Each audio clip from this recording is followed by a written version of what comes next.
Hello बच्चों, स्वागत है आप सभी का अनकेत मैथ्स में। बच्चों, इसके पहले वाली क्लास में हम लोगों ने nth टर्म तक की जाना, हम लोगों ने सीक्वेंस जाना क्या होता है, हम लोगों ने सीरीज के बारे में जाना, हम लोगों ने प्रोग्रेशन जाना, हम लोगों ने एपी जाना। ठीक है, इसके पहले वाला लेक्चर जिस किसी ने देखा हो तो पहले वाला लेक्चर देख लीजिए। अब देखिए, आज की क्लास में हम लोगों ने जो भी एपी का कॉन्सेप्ट बचा है उस एपी के कॉन्सेप्ट को आज हम लोग क्लियर करेंगे। ठीक है, पहले हम लोग छोटे छोटे लेक्चर पढ़ेंगे ताकि एक बार थोड़ा सा आदत बनने लगे, फिर हम लोग लंबे लंबे लेक्चर भी पढ़ेंगे, वन शॉट भी पढ़ेंगे। देखिए, आज के लेक्चर में हम लोग बेटा सीखेंगे कि एपी में टर्म्स को कैसे लेट करते हैं, एपी में nth टर्म लास्ट से क्या होता है, एपी में सम क्या होता है। तो दो तीन चार कॉन्सेप्ट जो बचे हैं वो हम लोग आज खत्म करेंगे। ठीक है, तो सबसे पहले हम लोग जानेंगे nth term from last. nth term from in of n AP. AP का nth से nवा पद क्या होता है, सॉरी लास्ट से nवा पद क्या होता है। देखिए, लास्ट से nवा पद का फॉर्मूला होता है एपी का tn l minus n minus 1 × t। ठीक, एक तरीका तो ये होता है कि डायरेक्ट फॉर्मूला है, आप डायरेक्ट फॉर्मूला लगा सकते हैं एपी का लास्ट से nवा पद निकालने का। दूसरा तरीका ये कहता है कि जैसे मान लीजिए हम लोग को निकालना हो, एक एग्जांपल लेते हैं। जैसे मान लीजिए मेरी एपी लिखी है, ठीक, एक नॉर्मल सी एपी लिखी है। ठीक, अब इसमें देखें तो 1 2 3 4 5 6 7 8 बच्चा टोटल टर्म कितने हैं 8। अगर हमको शुरुआत से तीसरा टर्म पूछा जाएगा, तीसरा टर्म, तो तीसरा टर्म हमारा क्या होगा 5। लेकिन यही का अगर लास्ट से टर्म देखोगे तो ये कौन सा होगा लास्ट, 1 2 3 4 5 6, लास्ट से कौन सा होगा 6। तो एक तरीका ये भी होता है निकालने का कि किसी का लास्ट से टर्म निकालेंगे तो n minus r plus 1। n क्या है, जो लास्ट से पूछा गया है। ठीक, r क्या है, n है जो टोटल है, सॉरी n क्या है टोटल। ठीक, r क्या है जो शुरुआत से टर्म है, शुरुआत से जो स्टार्टिंग से टर्म है, और प्लस। जैसे मान लीजिए यहाँ पे शुरुआत से तीसरा टर्म था, अगर यही लास्ट से पूछा जाता तो क्या होता, तो लास्ट से आप कैसे बताते हैं कि n की जगह 8 माइनस शुरुआत से 3 प्लस 1। तो देखिए 8 में 3 के 5 5 प्लस 1 कितना है 6। तो लास्ट से 6 टर्म है लेकिन शुरुआत से कितना था 3। ठीक है, तो कोई अगर शुरुआत से पता हो तो हम उसको लास्ट से निकाल सकते हैं, लास्ट से पता हो तो शुरुआत से निकाल सकते हैं, वही टर्म जो पर्टिकुलर पूछा गया। ठीक है, जैसे किसी एपी में नंबर ऑफ टर्म हमको 50 दिए गए और हमसे शुरुआत से 10वां टर्म पूछा है, शुरुआत से 10वां बताइए, तो शुरुआत से वो 10वां है। अगर उससे कहें कि लास्ट से बताइए ये कितना है, तो लास्ट से हम बताएंगे 50 माइनस 10 प्लस 1, 50 माइनस 10 40, 40 प्लस 1 41। तो मतलब लास्ट से वही टर्म कितना होगा 41। ठीक है, तो एक ये तरीका भी है निकालने का, इसे बोलते हैं nth टर्म फ्रॉम लास्ट। ठीक, इसके बाद हम लोग सीखेंगे बेटा कि एपी में टर्म को कैसे लेट करते हैं। देखिए, एपी में टर्म को लेट करने की जरूरत ही क्या है जब एपी अपने आप में, देखिए जरूरत है एपी में टर्म को लेट करने की। देखिए, चलिए मान लीजिए हम लेट करते हैं, तो how to assume such term in AP. AP में टर्म्स को एज्यूम कैसे करें। देखिए, जैसे हम लोग को 3 टर्म एज्यूम करने हैं, तो 3 टर्म एज्यूम करेंगे तो उसको एज्यूम करेंगे a minus d a plus d। अब यहाँ से आपके दिमाग में 2 क्वेश्चन आएंगे। पहला क्वेश्चन ये कि टर्म को लेट ही क्यों करेंगे, क्या जरूरत भाई लेट करने की, हमारे पास तो एपी है, जैसे उसके 3 टर्म होते तो पहला a, दूसरा a प्लस d, तीसरा a प्लस 2d, ये होना चाहिए। ठीक, दूसरा तरीका कि क्या जो हमने लेट किया है ये सही है कि नहीं। तो सबसे पहले हम यही चेक कर लेते हैं कि ये जो लेट किया है ये सही है या गलत है। देखिए, सही गलत को देखने का बड़ा आसान सा तरीका है एपी में कि एपी में जो बचा डिफरेंस होता है वो इक्वल होता है। तो भाई हम डिफरेंस निकालते हैं, डिफरेंस निकालते हैं तो सेकंड वाले पहले वाला लगा दिया, सेकंड माइनस फर्स्ट घटा दिया, तो ये आ जाएगा a minus a plus d। a से a कैंसिल हो गया, कितना है d, डिफरेंस आ गया। ठीक, अब थर्ड में सेकंड वाला लगाते हैं। देखिए, थर्ड में हमने सेकंड वाला लगाया, थर्ड है a प्लस d और सेकंड है a घट गया, ये भी देखो कितना आ गया। तो डिफरेंस आपस में क्या आ गया, इक्वल आ गया। डिफरेंस इक्वल आ गया तो एक बात तो समझ में आ गई कि चलिए ये सही। इतना बात तो हम समझ गए कि ये क्या है, सही है, टर्म जो हमने लेट किया वो सही। अब दूसरी बात आती है कि टर्म को लेट ही क्यों करते हैं। देखिए टर्म में दो चीजें होती है, ए और डी। अगर ए और डी दो चीजें होती तो दो ही इक्वेशन देगा, ठीक है, आपने लीनियर इक्वेशन वाला टॉपिक पढ़ा होगा, दो ही इक्वेशन देगा। अगर दो ही इक्वेशन देगा तो उसमें एक सम की इक्वेशन देता है, सम की कंडीशन देता है कि the sum of all three terms is 18। तो सम से करने से फायदा ये होता है बेटा, जब हम इसका सम करते हैं तो a माइनस डी, a और a प्लस डी, ये आपस में जो है कितना भी दिया है, जो भी दिया ये आपस में d और d हमेशा कैंसिल होगा, और हमेशा कैंसिल होगा तो a की वैल्यू निकालना इजी होगा, ठीक है, a की वैल्यू हम लोग इजीली निकाल सकते हैं। बात समझे कि नहीं समझे? तो इसलिए टर्म को लेट करते हैं क्योंकि सम वाली कंडीशन देगा जरूर और सम वाली कंडीशन देगा जरूर, तो उसमें से एक टर्म हमेशा क्या हो जाएगा बच्चा, रिड्यूस हो जाएगा, और एक टर्म हमेशा रिड्यूस हो जाएगा, इसलिए एक में टर्म को क्या करते हैं, ठीक। तो ये तो तीन टर्म लेट करना हो गया। पांच टर्म देखिए हम लोग कैसे लेट करते हैं, आप नोट्स जरूर बनाइएगा। a minus 2d, a minus d, a plus d और a प्लस 2d, ठीक। 7 टर्म को लेट करना हो तो कैसे लेट करते हैं, 7 टर्म को लेट करते हैं a minus 3d, a minus 2d, एक एक की पढ़ाते हैं, एक डी लेफ्ट में एक डी राइट में, a plus d, a plus 2d और a प्लस, ठीक है। अब अच्छा 4 टर्म को कैसे लेट करते हैं, तो 4 टर्म को कैसे लेट करेंगे, 4 टर्म को ऐसे लेट करते हैं a minus 3d, a minus d, a plus d और a प्लस 3d।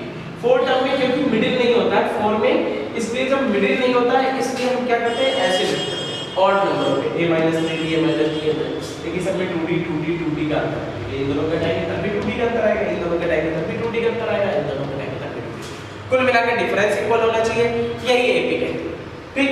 जैसे हम लोग 6 टर्म को लेट करेंगे तो कैसे लेट करेंगे, देखिए 6 टर्म को लेट करेंगे तो a minus 5d, a minus 3d, a minus d, a plus d, a plus 3d और a प्लस, ये 6 टर्म, ठीक है, ये हमने 6 टर्म को लेट कर दिया, 4 टर्म को लेट कर दिया, ठीक है। बात समझ में आ गई होगी, क्लियर हो गया होगा। तो ये है एज्यूम करने का तरीका कि एपी में हम टर्म्स को एज्यूम कैसे करते हैं। अच्छा इसी में एक कॉन्सेप्ट और निकल के आता है एपी में कि हम लोग मिडिल टर्म अगर एपी में निकालना हो तो हम लोग कैसे निकालते हैं, ठीक है। तो देखिए यहीं से हम लोग ये भी सीख लेते हैं। अच्छा आप ये जानते हो सीधी सीधी बात ये है कि अगर नंबर ऑफ टर्म ऑड होंगे तब तो मिडिल मिलेगा, और अगर इवन होंगे तो मिडिल नहीं मिलेगा। इवन होंगे मतलब क्या है, जैसे मान लीजिए नंबर ऑफ टर्म इवन है, इवन है, जैसे मान लीजिए लिखा है 1 2 3 4 5 6 7 8, ये देखिए, और नंबर ऑफ टर्म ऑड है, जैसे लिखा है 1 2 3 4 5 6 7 8 9 10 11 12 और 13, ये देखिए यहाँ 13 टर्म है यहाँ। अब देखिए ये इवन नंबर है, मतलब नंबर ऑफ टर्म इवन है, टोटल 8 टर्म है, 8 है तो इवन है, तो इसमें मिडिल नहीं मिलेगा, मिडिल आपके 2 नंबर होंगे, 4 और 5। यहाँ पे ऑड है तो आपको मिडिल मिल जाएगा, और मिडिल कौन सा होगा, 7, ठीक है। तो इवन में मिडिल निकालना आसान होता है, ऑड में सॉरी ऑड में मिडिल निकालने में आसानी हो जाती है, इवन में मिडिल निकालने में थोड़ी सी प्रॉब्लम होती है। तो देखिए मिडिल टर्म हम लोग कैसे फाइंड करेंगे, समझिए। तो अगर आप ध्यान से देखें तो ऑड में मिडिल टर्म कैसे निकलता है, अगर हम पहले लास्ट को जोड़ दें, फर्स्ट और लास्ट को जोड़ के 2 से डिवाइड कर दें, देखिए 1 + 13/2 कितना आ गया, 14/2 कितना आ गया, 7।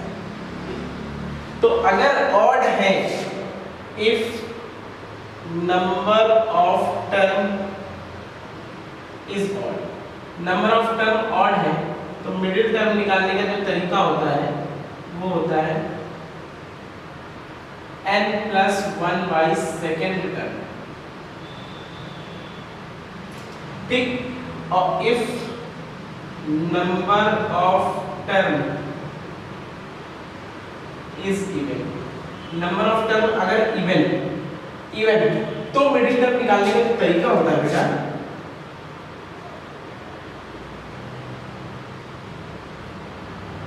n सेकेंड टर्म, एंड एक हो जाएगा n/सेकेंड, एक हो जाएगा n/सेकंड प्लस 1।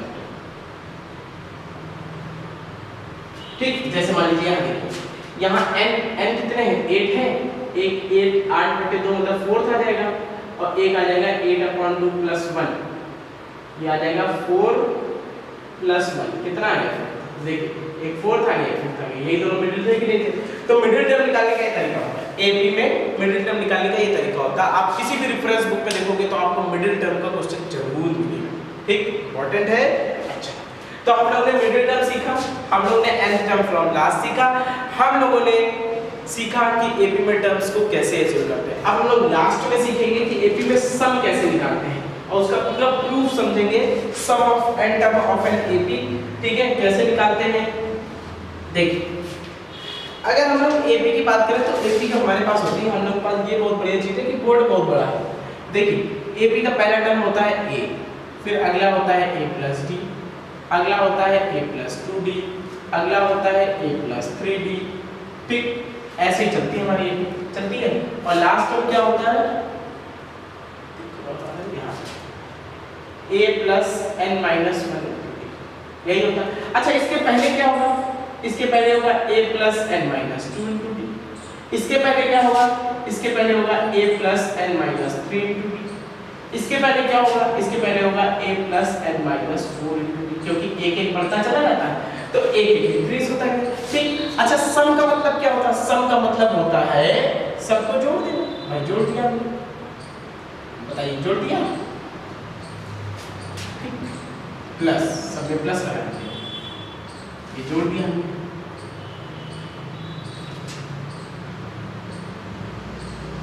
अच्छा, आप एक बात ये बताइए, एपी में अगर कोई सेम नंबर, जैसे कोई एपी दी गई, उसमें बिल्कुल वो एपी रहेगी, जैसे मान लीजिए एक एपी लिखी है, एग्जांपल लेते हैं 8 1 3 5 7 9, ये एपी है, बिल्कुल है, क्योंकि डिफरेंस है सेम। अच्छा, हम सेम नंबर सबने जोड़ देते हैं, जैसे मान लिया हमने सबने 1 जोड़ दिया, 1 जोड़ दिया तो कितना हो गया 2, ये हो गया 4, ये हो गया 6, ये हो गया 8, ये हो गया 10।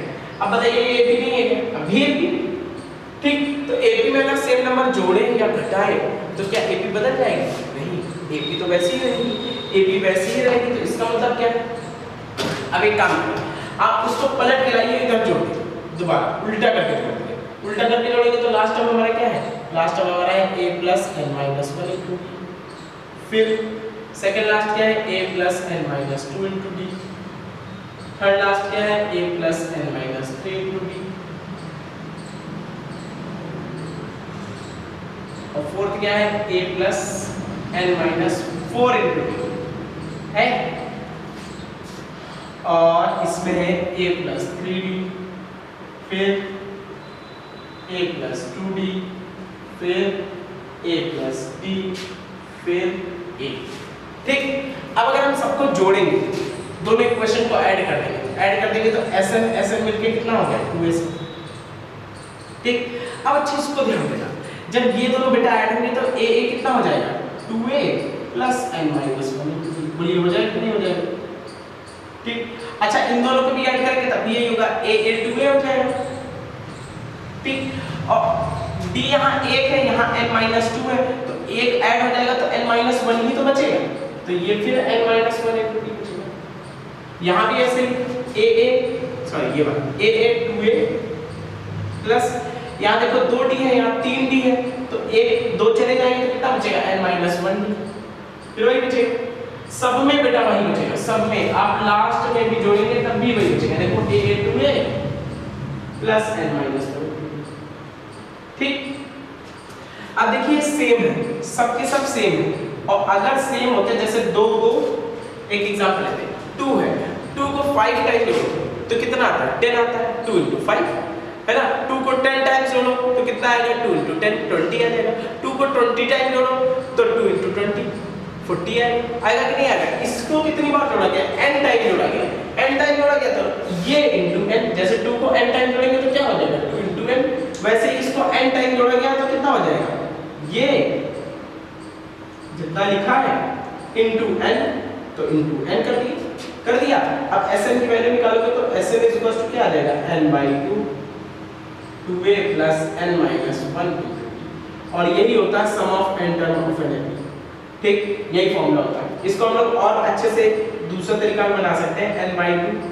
अगर हम 2a को यहाँ a प्लस a लिखते हैं, a plus a n minus 1 into d, ठीक। तो Sn इज टू n/2, ये आ जाएगा a प्लस, और ये लास्ट टर्म का फॉर्मूला होता तो a प्लस l भी लिख सकते हैं, ठीक है। कुछ लोग tn या an भी लिख सकते हैं, जो आपका मन हो। l क्योंकि जो लास्ट टर्म होता है वही nth टर्म होता है, ठीक। तो tn भी लिख सकते हैं, और कुछ लोग nth टर्म को tn से ना लिख करके an से लिखते हैं, तो an लिख दीजिए, ठीक है। इसे बोलते हैं sum of n term of n AP, ठीक है। Sn = n/2 2a + n - 1 * d, चाहे Sn = n/2 a + l लिखे। बातें की है तीनों, बात आपको समझ में आई होगी, क्लियर हो गया होगा। ये एपी का कंप्लीट कॉन्सेप्ट हो गया। इसके बाद हम लोग क्वेश्चन पे आएंगे, एक एक क्वेश्चन सीखेंगे कि कैसे क्वेश्चन को करते हैं, कैसे क्वेश्चन को इजीली करते हैं, ठीक है। तो मिलते हैं नेक्स्ट वीडियो में, उसमें हम लोग क्वेश्चन पे डिस्कस करेंगे। ये आपके 2 वीडियो हो गए कंप्लीट, जिसमें हम लोग ने एपी का कंप्लीट कॉन्सेप्ट पढ़ा। मिलते हैं नेक्स्ट वीडियो।